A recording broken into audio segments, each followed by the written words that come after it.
Well, joining me now is a member of Greenland's parliament, Kuno Fenker. Thanks so much for taking the time. Thank you. The last time we spoke, you said that you did not interpret President Trump's remarks to that time as a threat to use military force against Greenland or Denmark. Now you have multiple administration officials on the record saying that options up to and including military force are on the table. What's your reaction to hearing that? Well, I don't want to fearmonger people anymore, and I will say that if I listen carefully to what they're saying is that if Russians, Chinese, or any other adversaries for the hegemon, the United States, is here in in Greenland, or make some maybe getting too close to Greenland in regards to minerals, oil, gas, whatever, then they wouldn't rule out military force. Of course, the number one hegemon in the world will have to say that. Well, to be clear, he was talking about military force not against Russia or China, but possible military pressure to force Denmark or Greenland to give up its own sovereignty. What's your reaction to that? If the U.S. president were to order military forces to pressure Greenland to join the United States? Again, I don't buy that narrative at all, and I'm a little bit sick and tired of hearing that, actually. So I will say that Greenland and Denmark has to be diplomatic. I think the reaction, which is like a child in tantrum, should stop, and then we should take some official contact with the United States and speak with them directly on what their concerns are and what the possibilities are. Greenland wants the independence, which we want our sovereign country back from the annexation that Denmark did in 1953. So the possibility of a compact of free association that the United States is open about, as I can hear, is a democratic process that they also did in Micronesia, Palau, and the Marshall Islands in the decolonization process. So that is, in my opinion, a positive aspect. Okay, to be clear, I'm quoting the actual words of the president and White House officials. I'm not making them up. According to polling, 85% of Greenlanders oppose joining the U.S. Are you in a minority there, supporting some sort of negotiation along these lines?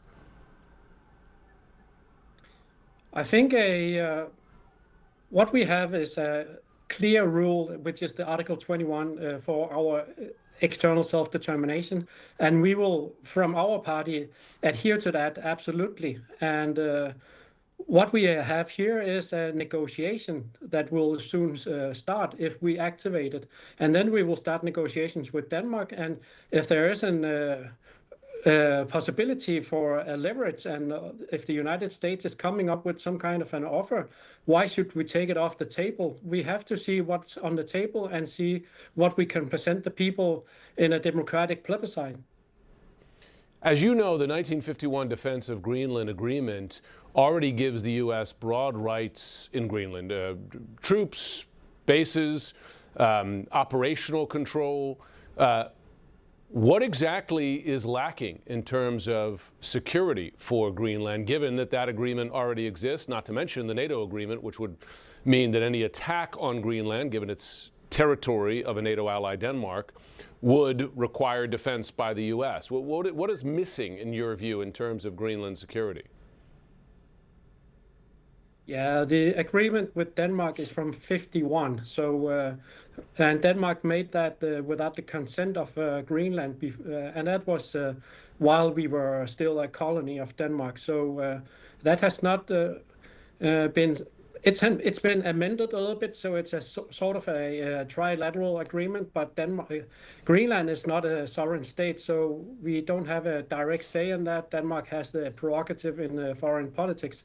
So what is needed here is that in 2009, the Prime Minister of Denmark promised the United States that they will up the ante in regards to the budget and defending, and also the military budget in Greenland.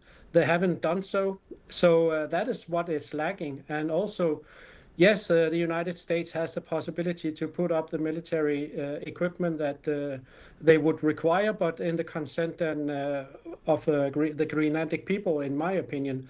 But we are a bit tired of going through Denmark all the time, and we need to have a direct talk with the United States, and also the United States can give us security guarantees. I don't think anyone else can do that. So you don't believe the NATO treaty, which already requires mutual defense, and given that Greenland is part of Denmark's sovereign territory and Denmark is a treaty ally of the United States, you don't think that's a sufficient defense for Greenland? Not to mention that the U.S. military force is already based there? It could be a discussion. I don't know, but NATO has changed a lot. We know that many countries have gone into NATO since when they started, and the geopolitical situation is absolutely different from back then. So we know that we have to do something now, and what we don't need to do is to be unfriendly and towards the United States, which is the biggest part of NATO. Do you consider it friendly for the United States to talk about forcefully acquiring Greenland? Those are the direct words of the president and his advisors. There are many words being said here. I will stick to the positive side, which is Greenland has the right to self-determination. They would welcome Greenland to the United States, and also many comments here are already been spoken by the special envoy and so forth that they will not use a military force against Greenland or Denmark, but it will be if there is an adversary in the area that needs to be taken care of. I would recommend you read the remarks of the president and the White House spokesperson today, because they were quite different. Kuno Fenker, thanks so much for joining. Well, I haven't seen it. Yeah, thanks. The White House is not taking military force off the table, saying in part this. The president and his team are discussing a range of options to pursue this important foreign policy goal. And of course, utilizing the U.S. military is always an option at the commander-in-chief's disposal. Among the host of very serious issues here now, Greenland is a territory under the Kingdom of Denmark, a NATO ally. On Capitol Hill, this notion has sparked bipartisan backlash. CNN's Elena Treen is live at the White House for us this morning. What more are you learning about the options, as the White House is saying it, that they are considering now?